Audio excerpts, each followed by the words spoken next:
Barangay Ginebra, walang baka-bakasyon. Tuloy ang practice para sa semifinals. After ngang makalusot ng Barangay Ginebra sa nakalipas na do-or-die game kontra Converge 5 Rexers, ay mas matindi yung kakaharapin ng Barangay Ginebra pagpasok ng semifinals dahil nakaabang nga sa kanila ang pinakamalakas na kupunan tuwing All-Filipino Conference na San Miguel Beermen. Kaya naman todo at puspusan yung paghahandang ginagawa ngayon ni Coach Tim Cone para sa kanyang kupunan. At kahit New Year's Eve ay tuloy-tuloy pa rin yung kanilang preparation dahil ayon sa naging press con interview ni Coach Tim Cone ay nagsosorry na nga ito sa kanyang mga players dahil wala nga daw silang holiday break. Noong Pasko ay hindi nga din daw sila pinagbakasyon ni Coach Tim Cone dahil napaka-importante ng laro nila kontra Converge 5 Rexers. At ngayon naman napapasok sila sa semis ay tuloy-tuloy pa rin yung kanilang trabaho kahit pa New Year's Eve dahil ang paliwanag ni Coach Tim, kailangan daw talaga nilang paghandaan ang San Miguel Beermen. Yung naging performance nga raw nila kontra Converge ay para kay Coach Tim ay hindi sasapat once na makatapat na nila ang San Miguel Beermen.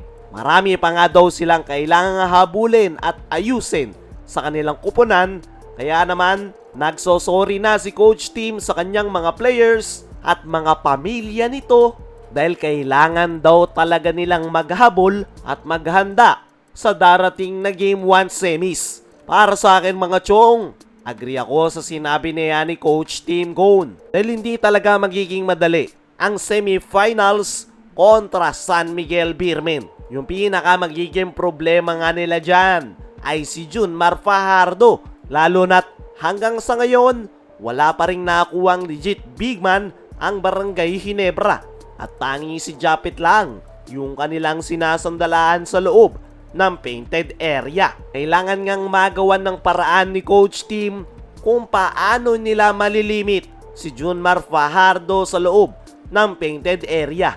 At yan nga, yung susubukan niyang i-figure out sa kanilang team practice. Kaya wala muna sila ngayong bakasyon at tuloy-tuloy pa rin yung kanilang paghahanda kahit sa January 4 pa yung kanilang magiging Game 1 kontra San Miguel. Para sa akin mga chong, si Junmar Fajardo talaga yung pinaka magiging problema ng Barangay Ginebra sa semifinals kontra San Miguel. Pero once na magawan niyan ng paraan ni Coach Tim, ay malaki yung chance na makalusot sila sa San Miguel Beermen. Ang tanong lang ay kung paano nila malilimit si Junmar Fajardo. Dumako naman tayo dito sa kabilang balita, ang ipinangako ni RJ Abarrientos sa darating na semis. Ito ngang si RJ Abarrientos mga chong ang pinaka nakapagpakita ng magandang performance sa naging quarterfinal series nila kontra Converge 5 Rexers. Noong Game 1 ay si RJ Abarrientos ang pinakabumuhat sa Barangay Ginebra matapos niyang itala ang kanyang career high. At noong Game 2 ay maganda pa rin yung ipinakita ni RJ Abarrientos. Nandun pa rin yung kanyang explosive performance at magagandang setup sa kanyang mga teammates. At yung pinakamalaking assist na nagawa ni RJ ay yung pagpasa niya kay Stephen Holt na nagresulta ng buzzer beater shot.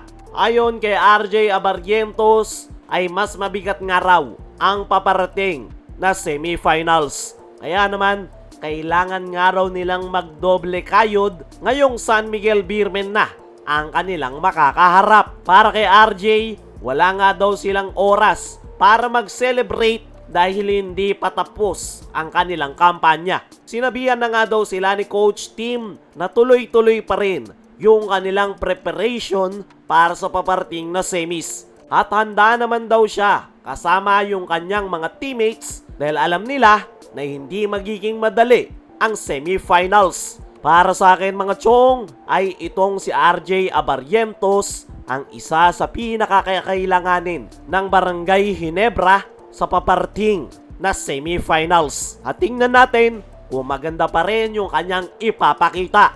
Kaya mga chong, ano ang masasabi nyo na ready si RJ Abarrientos sa paparating na semis?